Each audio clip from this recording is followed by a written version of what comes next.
sa mga intrimitidang kapatid ng kanyang kinakasama, itinuturo po niyang dahilan si Jennifer kung bakit namatay ang sanggol na kanyang dinadala sa sinapupunan. Kayo daw na magkakapatid ang may kasalanan at gumawa nun sa Hindi kanya. po totoo yan, Ate Ami. Siya po ang dahilan nun.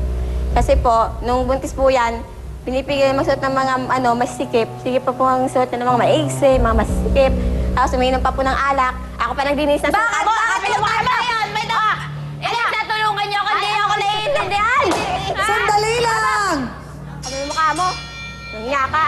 Gaano ka totoo na umiinom Matagal ka? ko niya sa'yo, hindi ko lang magawa dahil buntis ka pa. O ngayon, Umiinom ka? ako pa nagdinis sa suka Hindi niya, mo yung yung ng mukha. Kahit na ano pang sabihin mong rason, kung talagang mahal mo ang anak mo at responsable kang nanay, Rosalie, hindi ka iinom. As lumangong lang mo sa alak, magkahanusin na sa suka niya. Walang ibang naglinis kundi ako. Noong time na yun, hindi pa ako buntis na yun. Nagsasaga Hindi sa'yo. pa ako nun, Kasi hindi pa ako makapit nun ko, alam buntis. ko sa'yo Nung kasi nangyari ugali mo. yun. Kang ano, Hindi pa yun, hindi pa ako nun. umiinom Pero po siya. hindi ko alam na buntis Buntis ako ka nun. lang. Sandali Sabi lamang. ni ate, Jennifer, balikan lang natin. Nung inuwi siya ng Sinungaling kapatid to. ninyo sa inyo, kamusta ang naging relasyon ninyo? Okay naman po siya nung una. Oh, Tapos kailan po, nagkaroon ng problema? Nung umuwi po ako ng Bicol, naiwan lang po doon yung kapatid ko sila Lenlen. Oo. Anong sinabi sa'yo? Tapos nung tumawag sa akin yung kapatid ko, sabi niya, Ning, si Rosalie, ang sama ng ugali. Bakit daw Parang masama ang nag-iiba ugali? na. Ewan ko po sa kapatid ko. Sabi ko, baka naman, kasi maganda naman siya nung andun ako eh. Sabi, hindi, talagang, nag-iiba na po yung ugali niya. Pero gaano katotoo na yung girlfriend daw ng kapatid ninyo bago kay Rosalie, yun ang gusto ninyong mapangasawa ng kapatid nyo? Hindi naman po kami kung anong pong gusto ng kapatid ko. Kasi siya naman po makikisama eh. Oo. Hindi naman po kami nakikan sa pagsama nila. Ano ko lang po, tuwing po kasing mag-aaway sila, hating gabi na po, may mga tulog na, kwarto lang po yun eh, hati-hati lang. Siyempre, di ba nakakasobo sila? Lagi ba silang nag-aaway? Yan po, ang hilig po yan, manguna ng away. Sinasaktan niya yung kapatid ko, nag-aabasag ng gamit. Ano po yung ginagawa niya? Nagwawala siya. Opo. Hindi ko po alam. Bakit? Nagagawa ng Dahil sa nagagawa ng kapatid mo. Sira, baliw Dahil kasi. sa kapatid niya, dahil hating Anong gabi mga na. naririnig ninyong madalas na Nung pinag-aawayan nila? Nung galing po yung kapatid ko ng trabaho, bigla na po niyang inaway. Sabi naman ng kapatid ko, bakit galit na naman niya? Sabi ko, siguro yung biro-biroan na naman ng, kasi binibiro yan eh. Sabi na may babae daw yung kapatid ko sa trabaho. Oh, Kaya pag so natin- selos. Opo, pag pupunta dun si Ate Jane sa kapitbahay namin, siya po, gusto niya po saksakin yun. Eh yung taong yun, may asawa naman na po. Yung dati pong ng kuya ko. Dating karelasyon Opo, ng pumupunta kapatid po nyo. doon. Hindi, nagkataon lang po nung nag-away kami, tapos hindi pabalik-balik din po yung babae na yon. Hindi lalo po akong nagagalit. Parehas sa Nalaman sa kanila. pag-away niyo. Nasa harapan po mismo siya sa harapan po mismo ng pintuan namin yung Pag babae na dumadaan ka tumatambay. sa bahay nila, Sa tuwing nagpaparinig ka lagi. narating. Sige, nandun na nga tayo, di ba? Unawain natin ang sitwasyon ni Rosalie Inuunawa dahil naman siya po ay namin. buntis. Opo, Ikaw ba may inuunawa. asawa na? Meron na po. Nagbuntis ka na? Opo, pero inalagaan ko, hindi ko pinatay. Hindi ko yung pinatay. Hoy, wag kang... Wag ka gumawa ng script dito ng Nung Paano- makikita talaga. paano Andong pinatay gabi, niya? may sabi. Kasi Hindi hindi ko ko yung mag-aaway sa pinatay. niya. Minumuray niya yung bata sa loob ng tiyan niya. Kaya gusto daw niya, pag namatay daw, gusto niya mag-aral pa. Sana, kung hindi ka pinatay. kuya mo, dahil sabi ng kuya mo. So lumalabas ang katotohanan, Rosalie, na hindi ka pala talaga handa Opo, pang hindi pa handa. magkaanak. Yun po ang- Nagagawa ko lang na po yun, puro salita, pero hindi ko po ginagawa. Hindi Pero ko ginagawa. Rosalie, Nung niliping namin yung bata, hinanap mo ba? Hindi mo nga hinanap, sabi ni Kuya. Sabi mo lang, expensive na ngayon ang buhay ko. Yun ang sabi mo. Ano sabi niya? Expensive na daw. Paano ko Buhay hahanapin? niya. Kakalabas ko lang doon ang karete ko. Natural, datang ina. Hahanapin yung anak nila. Pagkagising mo na pagkagising, hahanapin mo agad yun. Siyempre, Baka wala alam ko ka lang yun. hinanap. Alam ko yun, nung ilalabas na yun. Yes, patay na ano? talaga yun. Oh, bakit nawalan hindi ako na, hinanap? nawalan ako Kaya na. nung masama ang loob ko. Lalo na yung nanay mo. Sasabihin pa niya sa amin ang kuya ko, baka daw itapon namin yung pitos. Ano kami, baliw para itapon namin yon? Siyado so kayo ang nagpalibing. Opo, kami po. Nasaan si Rosalie, no? Nasa hospital po ako noon. Ang ayoko lang Nakita lang mo po. ang bata. Nakita ko po dahil nung maipanganak ko po siya, tinignan ko po siya, tapos nahimatay na po ako doon. Hindi ko na po alam kung ano pang sumunod na mga Hindi mo nangyayari. hinanap. Paano ko hanapin? Eh, marami pa nakakabit sa katawan ko. Nakakabit. Bakit? Sa bibig mo may nakakabit. Alam mo nakakabit sa bibig mo ah. Naku, Hans, parang natatawang na bibigla ang mga kababaihan dyan sa pagkakakwento ni na Ate Rosalie at Ate Jennifer.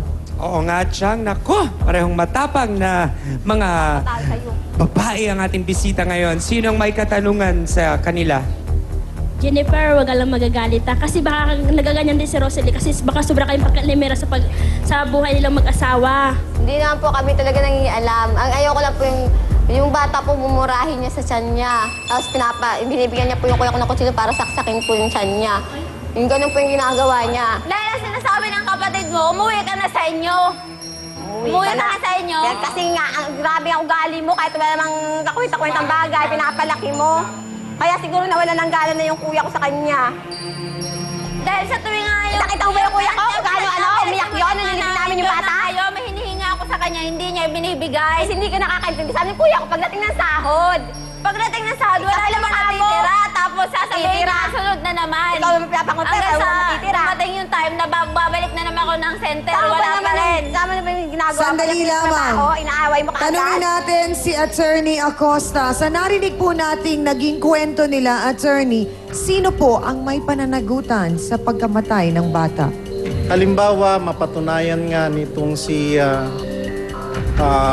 Rosalie na ang naging dahilan upang makunan siya ay yung gabing yon na nagtalo sila ng kanyang kinakasama at nagkaroon ng parang physical confrontation between them.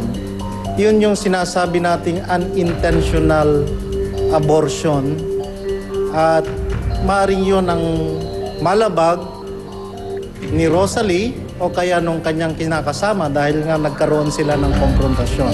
Kunin din natin ngayon dun sa perspektibong sinasabi ngayon nitong kanyang hipag na hilaw na si Jennifer na kung mapapatunayan niyang ini-inflict o mismong si Rosalie ay kanyang sinasaktan ang kanyang sarili na nandun yung intensyon na malaglag yung bata sa kanyang sinapupunan, yun naman yung sinasabi nating intentional abortion committed by the woman herself.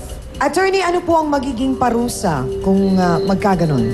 Doon sa unintentional abortion, ang kulong doon ay hindi ay mula 6 na buwan hanggang 6 na taon.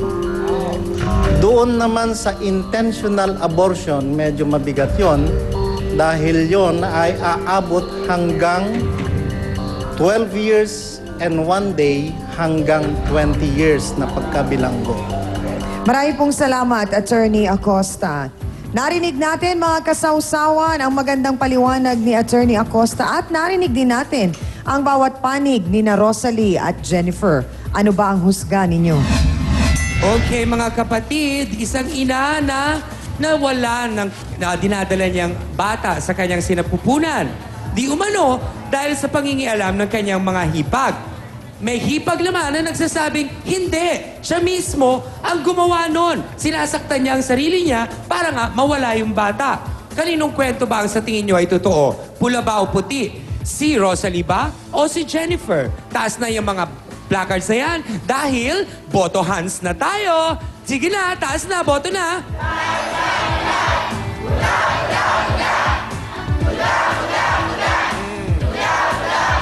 Siyang ang ating mga sawsawera at sawsawera ay medyo nahahati pa sa kwento ng dalawa rin nating bisita. May mga naniniwala sa kwento ni Jennifer, may mga naniniwala rin naman sa kwento ni Rosalie. Siguro kailangan pa natin ng mas malalim na kaalaman tungkol sa talagang nangyari sa kanila. Mga ka-face-to-face, tawagin po natin ang nanay ni Rosalie na masama rin daw po ang loob dahil nga sa ginawang pagtrato ng mga kapatid ng kanyang kinakasama sa anak niya. Ang tanging nakakaintindi po at nakiramay kay Rosalie. Narito po si Mildred Rodriguez. Pasok!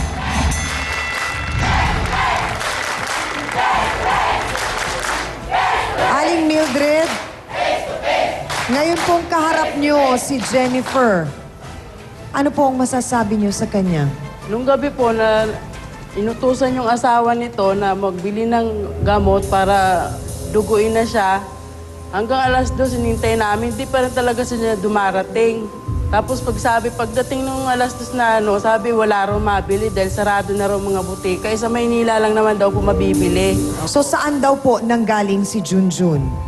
Hindi ko lang po alam kung natulog o naghanap talaga. Diretsahang tanong po, Aling Mildred, gaano po kasama ang loob ninyo Siyempre sa po. magkapatid? Siyempre po, unang apo ko po bakit may nanay bang gustong patayin ang anak?